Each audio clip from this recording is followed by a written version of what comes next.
Sortez du cadre, présenté par Nikos Aliagas. Tous les samedis, 11h30 sur Europe 1. Cher Michel Boujna, quel soulagement de vous voir parce que la semaine dernière j'ai subi un bizutage de rentrée. Je devais lire une lettre d'amour à Carole Bouquet et en arrivant j'ai trouvé qu'elle avait très mal vieilli. Mais c'est parce qu'on m'avait fait une blague. C'était pas Carole Bouquet, c'était Fabrice Lucchini. Et quand je vous ai vu tout à l'heure, j'ai encore cru qu'on m'avait fait une blague en mettant Georges Clooney. Mais en fait, c'est bien vous, Michel Boujna.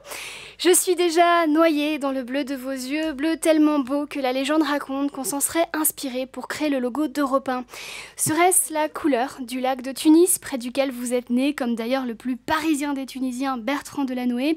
En tout cas, quitter Tunis après y avoir grandi, cela rend nostalgique. Alors vous avez recréé la Tunisie sur Seine, quand Bertrand Delanoë recrée la Tunisie sur les quais de Seine.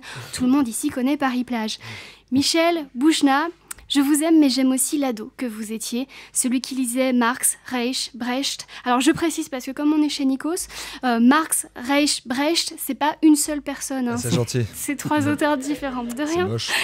C'est un peu comme Francis Scott Fitzgerald, par exemple. Voilà. Merci, madame.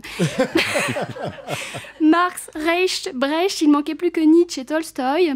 C'était plus des goûts littéraires, mais un exercice d'orthophonie. Hein, ça aurait été plus simple que vous aimiez Musso, Lévy et Gavalda, mais je vous aurais trouvé moins séduisant.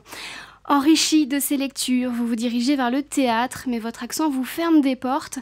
C'est triste et c'est pourquoi je voudrais m'adresser un instant à ce jeune homme que vous étiez.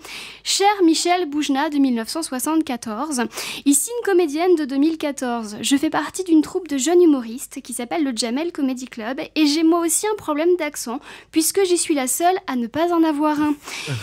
Ici, la mixité culturelle se porte bien et c'est grâce à des artistes comme toi qui se sont battus. Je te laisse, je retrouve le Michel Boujna d'aujourd'hui. PS, toi qui es en 1974, je te conseille d'investir dans une petite entreprise américaine qui s'appelle Apple. Tu me remercieras. Nous avons un point commun, Michel Boujna. Vous avez joué dans 3 hommes et un couffin et moi j'ai fait du babysitting. La différence, c'est principalement le salaire. Hein. Je gagnais 10 € de l'heure. Vous avez gagné le César du meilleur acteur dans un second rôle.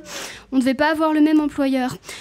S'ensuit une superbe carrière au cinéma, mais aussi au théâtre. J'ai eu la chance de vous voir en 2013 au Théâtre Antoine.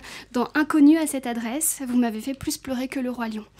Michel Boujna, vous avez déclaré aimer les gens qui arrivaient à faire rire avec ce qui leur faisait mal. Bon, je vais quand même pas vous parler de mon dentiste. Je vais donc conclure en vous disant que j'ai hâte de vous retrouver dans votre nouveau spectacle, Ma vie rêvée. Vous imaginez une vie de tous les possibles parce que selon vous, le rêve est parfois mieux que la réalité. Exception qui confirme la règle, le moment que je viens de passer avec vous était bien réel et ça ne pouvait pas être mieux. Enfin, je voulais vous dire que je vous aime, mais beaucoup de collègues jeunes humoristes m'ont demandé de vous transmettre aussi leur affection. C'est pourquoi je vous dirais, Michel Boujna, nous vous aimons. Merci de votre attention. Merci. Christine Béroux, retenez bien son nom.